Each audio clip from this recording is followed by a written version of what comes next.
Marc, beautiful film, great special effects. We built an entire version of Times Square out in Long Island because they wouldn't let us do the things we needed to do in the actual Times Square.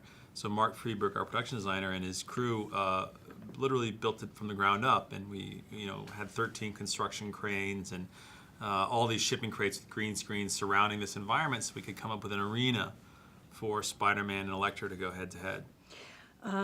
Andrew, great job as always. You combine the witty with the more serious. The ending is pretty sad. I'm not going to spoil it. In the next installment, are you seeing yourself playing a far darker and more serious character? I think it really raises interesting questions about where a person goes, and I think it's a really important thing to explore because it's a universal thing that people have to go through and throughout, different ages in life.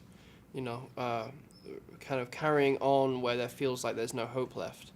And how one does that, how one still functions and still has an open heart. How much did you follow the comics and how much did you deviate? We were very careful to make sure there was a precedent for those characters in the comics and we know how much people value those things. But then we created a story that made sense for the movie, for the cinematic experience, which is a different form than the comic book. And so there certainly was some license we took with how the characters express themselves and the specific moments within that story. Films are becoming, for the movie theater, are becoming more and more intricate, more and more amazing. Is this the future of Hollywood?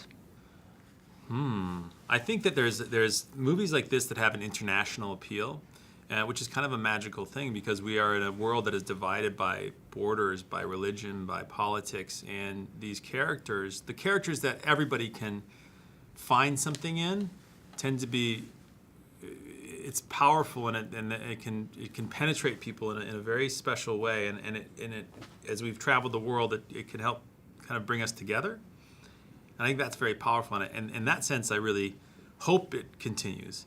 But I hope that Hollywood always, encourage diversity of filmmaking. I think it's really important for the vitality of the form.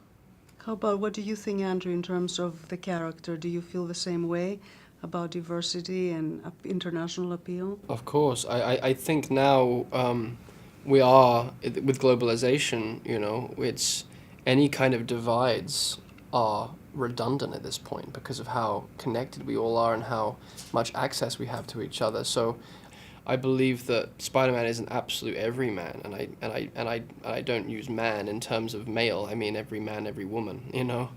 No matter what your gender, no matter what your sexual persuasion or your skin color, he is a representative of all of us, and I believe we've really felt that going around the world that he really kind of everyone can imagine themselves as Spider-Man, and that's the way it should be.